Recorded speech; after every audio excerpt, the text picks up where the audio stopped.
All right, welcome to the Stephen Lee Thomas Show. I'm your host, Stephen Lee Thomas. Today, I'm super excited for our guest, Janice Greenley. So, Janice is the founder of Green Root Capital, and they specialize in multifamily and self-storage investments. So, we're going to learn more about that today.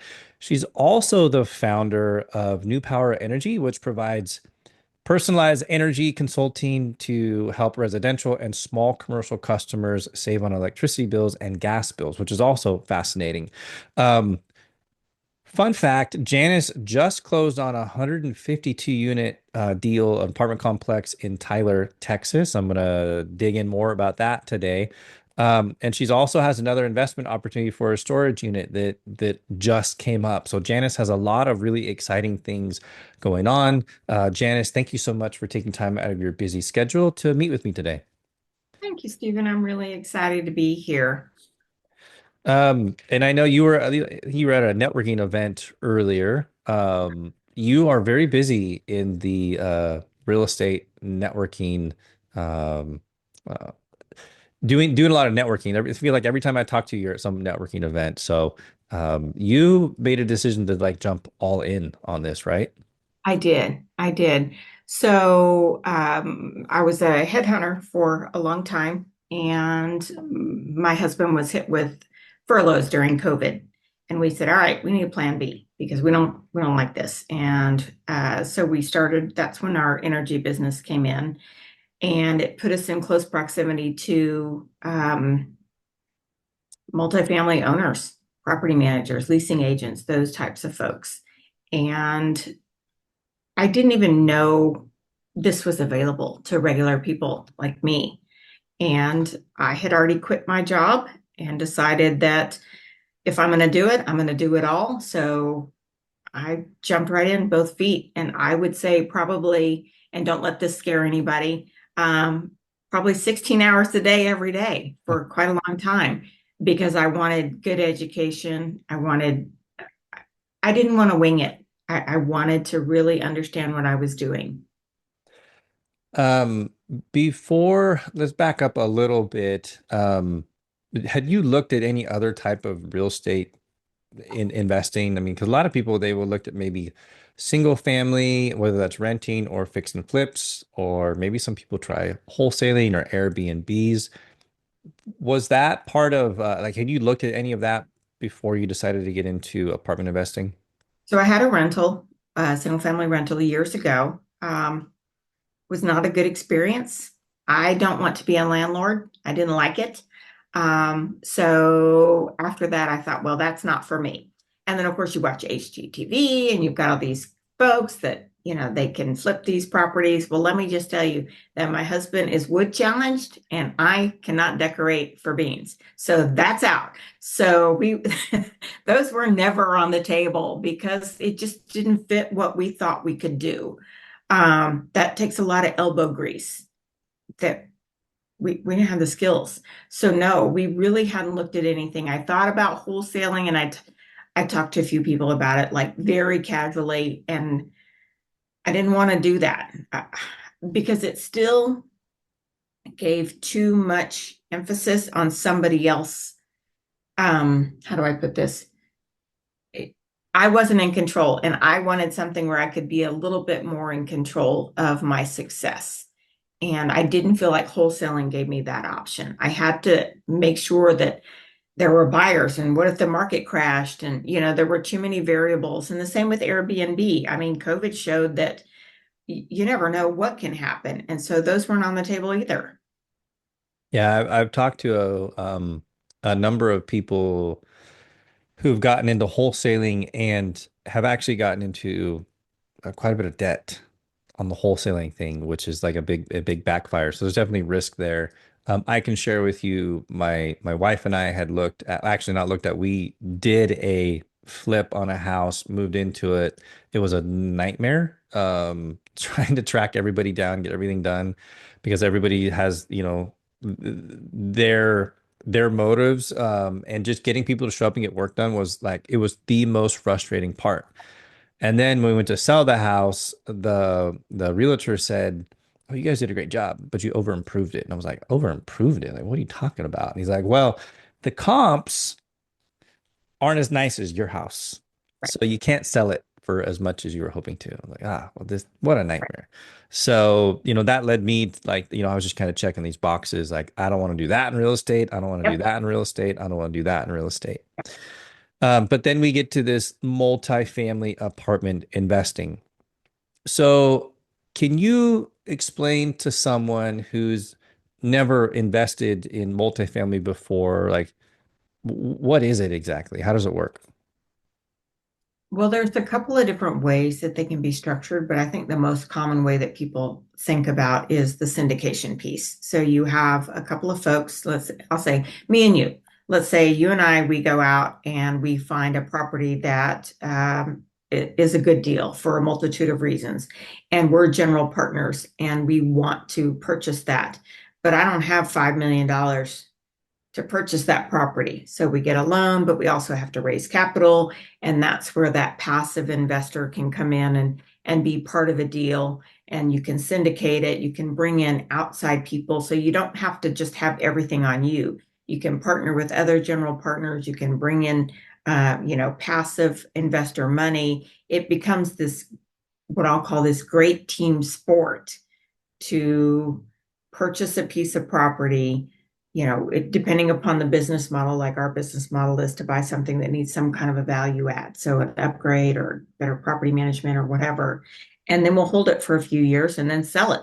And during that time, there's cash flow and then there's equity on the back end for both the general partners and the passive investors. So it becomes a win-win for everybody as a whole to pool together to take down something that seems insurmountable to one or two people. Okay. So I'm gonna say that back to you a little bit different. I am corporate America, Yep, and the my financial education is really, hey, I've got a job and they're offering like a 401k. yep. And so I'm like, cool, I'll put my money into a 401k. What I heard you say is a lot of people don't even know they can invest in apartments, or we'll also That's right. talk about, storage units. So it sounds like it's a way to do like some type of alternative investment. All the Yes. conversations most people have is in the world of real estate, you have some active role in it, but you also said you could be passive in this. So explain to me how that works. You mean to tell me I don't have to just invest in the 401k stock market and I can invest in real estate and I don't have to do the work? Like, how does that work? Okay. So, and I was one of those people that 5 years ago, I had no idea this world even existed. I made great money and I didn't know that really my only options weren't 401k or a fix and flip or a single family home. I again thought I needed elbow grease. Um, but with passive investing with corporate America, for example, let's say you're in finance or you're an IT guy or you're a accounting person, whatever it is, you can make great money, but when you invest in your 401k, all of it is, generally speaking, all of it's in the stock market in some shape or form. And there are lots of alternative investments that you can put your money in that can, one, help you diversify, um, and two, likely get you better returns than the stock market will. And real estate is just one of those. And honestly, I didn't know this then. I guess I kind of knew. I saw wealthy multimillionaires and billionaires invest in real estate, but again, I always thought it was out of reach. But this allows everyday people to put their money in something, get cash flow during that time, equity on the back end, and not put in elbow grease, not worry about who's managing the property, are the toilets working, all that stuff. That's general partner's job. Did I answer your question? Yeah, absolutely. Absolutely. So help me understand. I have the stock market and it has good days and bad days. Yep. It's to me, there's definitely some very volatile moments. It seems very speculative. Yep. Um, so It depends on the moment in time, but some days I've made money, some days I've lost money in the stock market, which is Yes. frustrating. For these apartment deals as a passive investor, what do those returns look like? So on average, I'm going to use terms that will hopefully relate to someone that knows nothing. So cash flow, we call it cash on cash, but cash flow during the course of a hold can range anywhere from 6 to 9%. So, for example, the deal we have is just over 8%. That's not too bad. That's keeping Mhm. up with the stock market right now. Okay. Right. Um, However, there's also equity on the back end. So once we sell it, you have partial ownership in that property. And so, for example, the deal we're in now, you'll get about 12% at the sale. The, on average, an annual return during the whole hold and at the sale is about 20%. Now, I would say that that's a really good return right now. 15 to 22 is pretty typical for the market. So if somebody can get 20 or better, that's a really great return. And I can tell you that most days the stock market's not going to do that. And it doesn't mean that it doesn't peak and you might get a climb, but don't forget, this is what happens with the stock market. And so where the stock market has a lot of daily and maybe even hourly volatility, um, multifamily investing doesn't have that roller coaster ride, especially if you can partner with people that have um, taken pains to be very conservative and really put in a lot of buffers in the way that they do the financials, a lot of what ifs. What if vacancy goes down? What if our expenses go up? What if we can't get any rent increases? There should be a lot of what ifs in your underwriting is the financial analysis so that you have um, a great plan throughout and not, oh boy, if we can stretch it to the last second, we can make a deal. That's terrible. No, Right. um, so that's how it compares with the stock market. You don't have to watch it every day. Yeah, and then that's one of the things that really attracted me to apartment investing was the breaking away from the stock market. Now, I don't necessarily recommend you take all your money out of the stock market, but if you can have multiple assets that are making money for you, that's where you want to be. And another thing I love about apartments is, like you said, it cash flows. So you take stocks. How do you make money from a stock? You got to sell it. That's right. And then it's gone and it's not working for you anymore. But when you're invested in an apartment complex, it's printing money for you every month That's right. and it's appreciating. And then when you go to sell it, there's another big chunk that comes with it. And one of the things we haven't talked about is there's also tax advantages that come along with it. Can you just give us a high level of how the tax advantages work as compared to if you had your money in the stock market? Sure. So, and let me just throw out my disclaimer that I am not a CPA, and anybody that wants to invest should check with their CPA because I Absolutely. want emails and phone calls. Um, But so whenever you have capital gains in the stock market, let's take it away from the 401k. I mean, everybody that's investing in the 401k is normally investing pre-tax, right? Right, So right. then you're going to pay taxes on it when you take that money out, whenever that might be, okay, when you retire. Um, there are post-tax investments as well, so that you're not taking out taxes when you retire. But you're still paying taxes on it. You're paying taxes on that money, whether you invest it before, or you're paying taxes on it when you take it out. All right, that's capital gains. But on real estate, there are a couple of ways that you can save, and you can offset your W-2 income with the tax savings. So there's uh, bonus depreciation and cost segregation. And that's kind of it's not the same every year. Frankly, it depends on what administration is in office and what their priority for that is. Like right now, it's about a 20 to 25%. And what that means is, so let's say you bought a piece of real estate. Let's say you bought an office, okay, and it was $500,000. The actual land, the real estate is valued at, let's say, 200,000, but the building on top of it is valued at 300,000. Um, and everything in that building has a lifespan that in 20 years those windows are going to be no good and have to be replaced. In 10 years the bathroom's going to have to be redone. It has a lifespan, and so you can depreciate that building over the course of 20 years, or you can do bonus depreciation and compress that time to your first year. And on paper, it looks like you've taken a loss because the depreciation was more than the money you put in your pocket.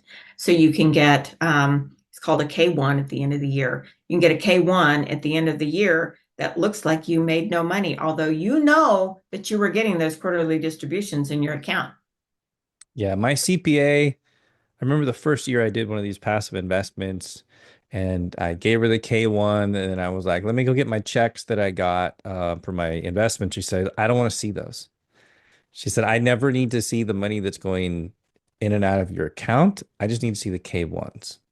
That's what matters in this. So, and there is a lot to it. What's beautiful about it as being a passive investor is you don't have to worry about the cost segregation or the bonus depreciation. That's taken care of by the general partnership group, and they work with their consultants on that. And then when it comes to the K1, they work with their CPA, and that's just something that's given to you. So think of it like a W-2, but you get a K1, it's a tax document. You hand that over to your CPA, and that's really all they need. So it can be pretty hands off from a passive investor standpoint.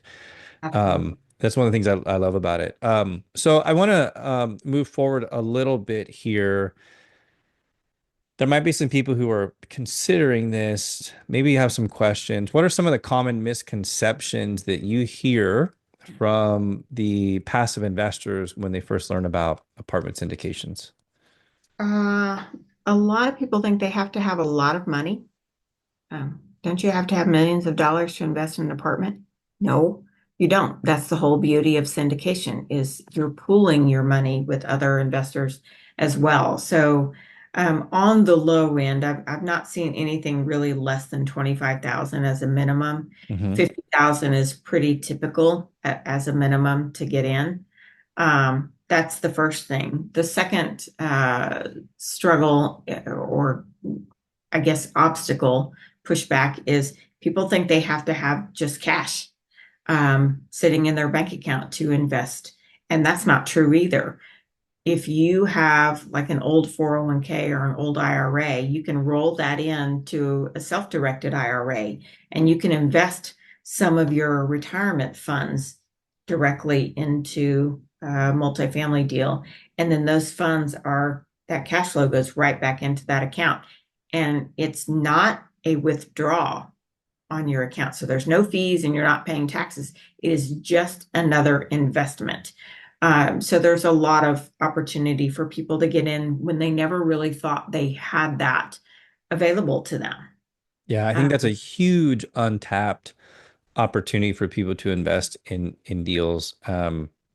I I hadn't done it for a long time. I had heard about it, but I never did it. And then I finally took the opportunity to do it, and it was actually very easy to do and to make the investment is it's very easy. And what I love about it is it gives me more of a sense of control over what's happening.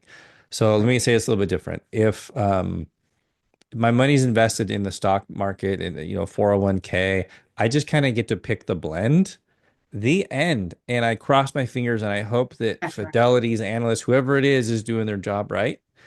And they kind of have a low bar. Like I'm gonna be honest, they kind of have a low bar. They Um, do. It's 6 weeks of training. I know exactly what that looks like. so so you're putting your trust in somebody that you don't know. It's really just a brand, and they always get to fall back on, well, the stock market didn't perform. Well, that sucks. Like you're still making your fees. But with Hold these, on. go ahead. I want to, sorry, I didn't mean to interrupt you, but I kind of needed to. Yes, The go. other thing that most people forget is you better hope you're not retiring when the stock market's down. Oh yeah. Yeah. Yeah, I know, very, very, very true. And I actually I saw that happen with my parents, and a lot of the money was in the stock market, and then what happens when it dries up? They're in a very, very, very bad spot. I watch them have to like really claw back on their expenses. That's Whereas if right. you have, some type of a diversified investments, you can get into these alternatives where you have multifamily, for example, it is not dependent on the performance of the stock market. At the end of the day, people need a roof over their head. They still Right. got to show up, they got to work, they got to pay their bills. And one of the first things they're going to pay for is their apartment. Like that's one of the things they're going to do. Everybody needs that. So, yeah, great diversification there. And then, um, for those of you that are listening, um, it's worth a phone call to see if you can access those funds. It's not always available, but it's worth a phone call Right. because that unlocks a lot for you, the ability to use a self-directed IRA. I want to move forward a little bit. You just closed a deal recently. Can you walk us through that deal? Sure. Um, Gosh, how do I'm trying to think of what would be best for everybody to know. So it's in Texas, which everybody knows, or most people should know. It's a great market. Um, there's so many people moving here that it just makes sense to look. It's 152 units. It is what I call a great, clean, safe, working class apartment property. We typically target things that are what I call right in the middle. So we're not going after luxury properties that maybe not everybody can afford, especially if the market tanks. And we're not going after things in areas that our tenants don't feel safe in. So somewhere right in the middle. Um, it's a 1970s property that looks like it's a 1980s or 90. It's in fantastic shape. We're paying 71,000 a unit for it, which is an incredible price. It does need a little bit of updating on the inside, but honestly, only cosmetic. It doesn't need a whole lot. And we're doing 84 units. The returns, like I mentioned, are incredible.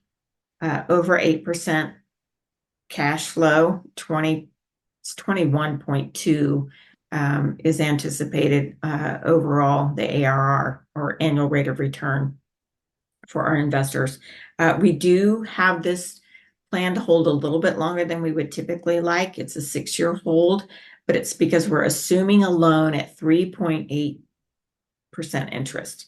That is an incredible interest rate. It And that is. Yeah, compared to it today's is. rates, it's a great Yes. rate. Yeah. And that loan expires in 6 years or has to be, either renewed or refinanced or whatever. It is a fixed agency loan, but it will expire at that point. We do also have one more year of interest only we get to take advantage of. Um, we hope to be, we're going to put it on the market and have it ready so that we can sell in between that year 5 and year 6. Um, Awesome. Um, and that technically, as of the moment of this recording, is still available. If someone wanted to learn more, they could invest in that. They have to be accredited, Correct. but they could absolutely reach out to you. I think you've got a page up on your website about that deal. They could learn more. So before we end, we'll make sure we share information with the audience if they wanted to reach out to you or learn more about that deal. Absolutely. Um, so moving on, what is one thing you wish more people knew about these alternative investments in this, commercial real estate specifically? Um, Or I should say commercial real estate investing. right, right. Honestly, I think I wish I knew more people understood how beneficial it can be and how accessible it can be. I talk to so many people that have never heard of this, and I understand because I hadn't. It isn't something that's out of reach, and I think it feels so scary to people because they're unfamiliar with it. I think everybody likes the idea of real estate, but when it comes right down to it, fear holds them back. And I wish more people would take the time to get on a call with us, get on a call with me and learn a little bit. I'm not going to do a hard sell for somebody to invest. I'm going to educate the people that I talk to and let them make that decision when it's good for them. But I wish more people really knew what they're missing out on. How can someone who's busy with a full-time job start dipping their toe into this and learning more about it? Uh, well, I'm posting things on LinkedIn every day. I put out newsletters. There's tons of people out there. I mean, and you do have to be careful. You don't want to absorb information from everybody because not everybody maybe has the same approach. Um, And you've got some free resources available on your website, I right? I do. I have two ebooks that they can download. They're free. I've got a couple of videos on YouTube, and those links are on my website as well. They can go watch those. And those videos are great because they really break down exactly how it works. So, like, I'm a visual learner, and me talking is great, but I need to put eyes on it, so they can go literally put eyes on those things. The other thing, schedule a call with me and have your list of questions.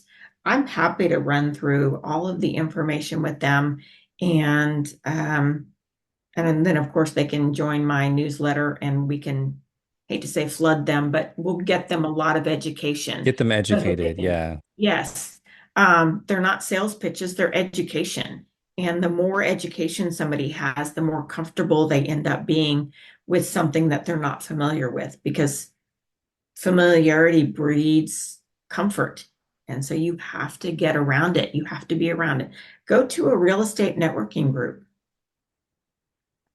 Learn, immerse yourself. And if you're going, all right, I don't have time to immerse myself, then at least read. Instead of, Mhm.